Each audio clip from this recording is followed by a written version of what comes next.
Bonjour à tous les accros du macramé. Qui n'a pas rencontré ce dilemme au moins une fois au moment de faire une nouvelle création?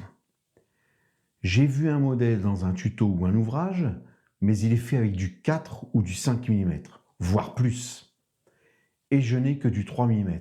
Ou alors, je n'aime travailler qu'avec du 3 mm. Comment je peux calculer les longueurs que je dois couper pour ne pas me retrouver avec trop ou pire, pas assez de fil? C'est ce que nous allons essayer de comprendre aujourd'hui. Alors suivez-moi parce que c'est tout de suite après le générique.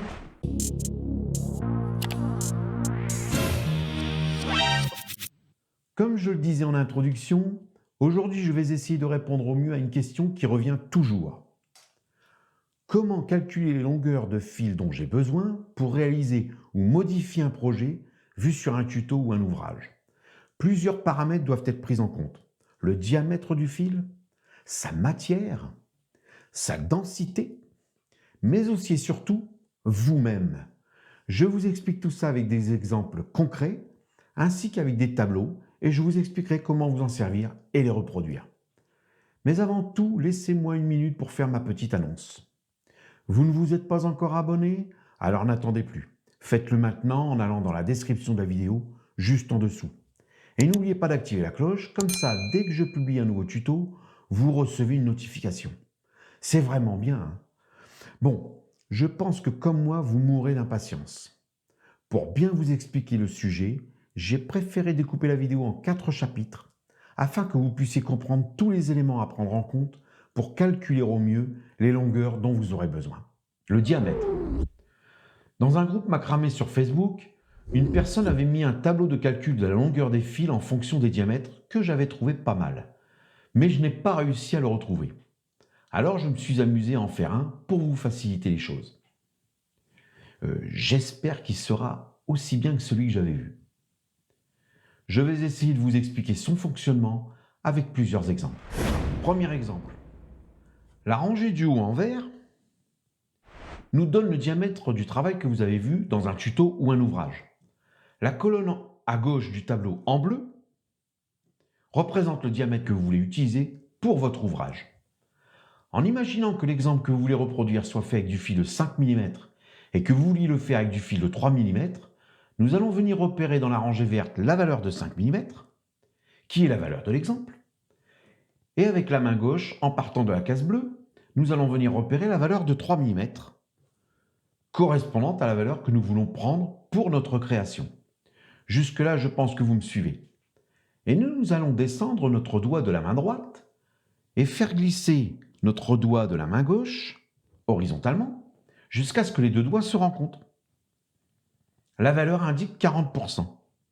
Avec, vous l'aurez sûrement remarqué, une flèche vers le bas. Ce qui signifie qu'il va falloir mettre 40% de moins de longueur de fil que ce que demande l'exemple. Si votre exemple vous demande de couper des longueurs de 200 cm, eh bien il faudra faire le calcul suivant. Soit 200 moins 40% égale 120 cm. Facile, non? Prenons un autre exemple. Vous avez un projet qui est fait avec du fil de 3 mm. Vous voulez le faire avec du 6 mm. Eh bien là, on remarque que la case indique 2x. Donc il faudra multiplier par 2, soit 200 cm multiplié par 2 égale 400 cm. C'est normal puisque vous allez faire le projet avec un fil 2 fois plus gros. Dernier exemple, mais je crois que vous avez compris le principe. L'exemple est en 3 mm et vous voulez le faire en 5 mm. Eh bien la case vous indique 66%, avec une flèche vers le haut. Donc reprenons la même valeur, 200 cm, soit 200 plus 66% cette fois-ci, égale 332 cm. Voilà, je pense que ce tableau devrait vous faciliter les choses. Mais je vous ai dit que le diamètre n'était pas le seul paramètre à prendre en considération. Il y a aussi la matière dans laquelle le fil a été fabriqué. Par exemple, le coton, le chanvre, le jute, la jute. Comment on dit déjà? Non, le jute, les matières synthétiques, la laine, et j'en oublie sûrement. Et oui, si vous avez une création qui est faite en coton et que vous voulez le faire en matière synthétique, par exemple, pour pouvoir le mettre à l'extérieur, pour résister à la pluie, au soleil, aux intempéries, ce que je vous recommande d'ailleurs, eh bien le travail des nœuds ne sera pas aussi facile qu'avec du coton. Les nœuds seront peut-être moins serrés et il y aura une incidence sur les longueurs. Vous devrez sûrement prévoir plus de fils que prévu. Donc vous voyez que la matière employée est un second facteur à prendre en compte. Mais ce n'est pas terminé. D'autres éléments doivent être pris en considération.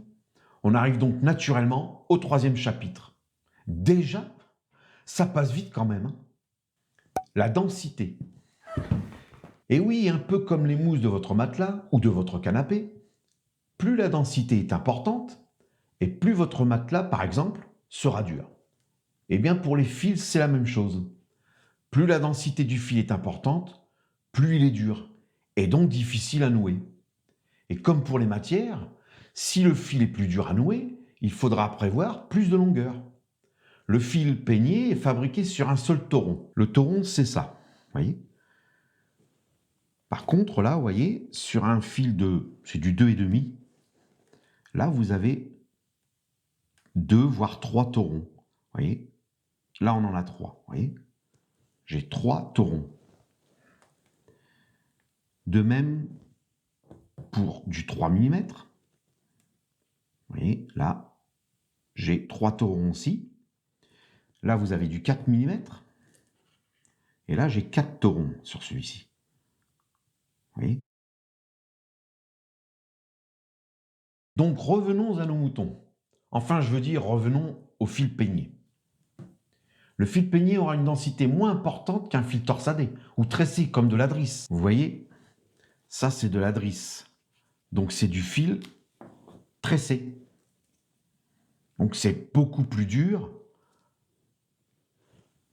que du fil peigné. Et plus dur aussi, d'ailleurs, que du fil torsadé. Vous voyez ? Donc, plus de torons égale plus de densité, et donc il faudra prévoir plus de longueur. Et la drisse, du fait que c'est du fil tressé, je ne vous raconte même pas.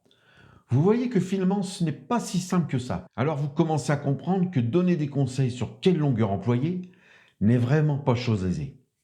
Et encore, nous n'avons pas encore vu le 4e chapitre, qui est aussi important que les 3 autres, si ce n'est plus d'ailleurs. L'élément le plus important pour moi et qui est à placer au-dessus des autres, c'est vous-même.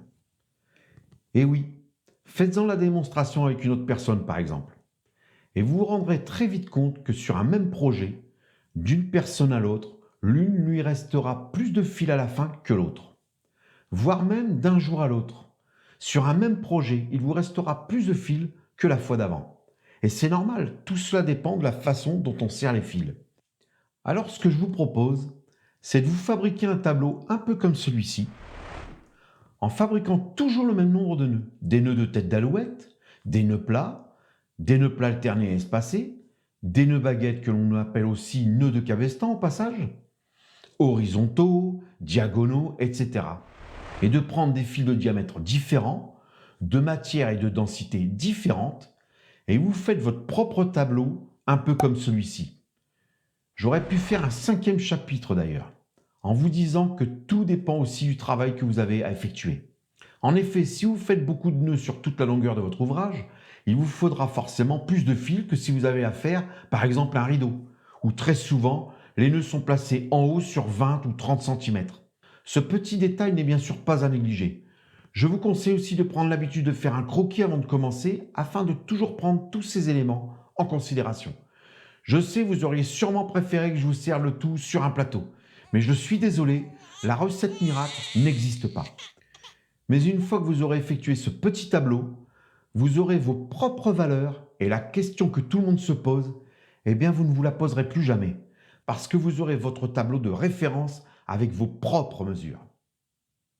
Voilà, cette vidéo arrive à son terme. J'espère que j'ai réussi à répondre au mieux à cette question qui m'a tellement souvent été posée.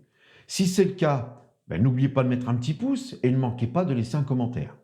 Si vous ne vous êtes pas encore abonné, eh bien vous pouvez encore le faire en cliquant sur le logo qui vient d'apparaître ici à gauche de votre écran et vous serez redirigé pour effectuer cette petite formalité.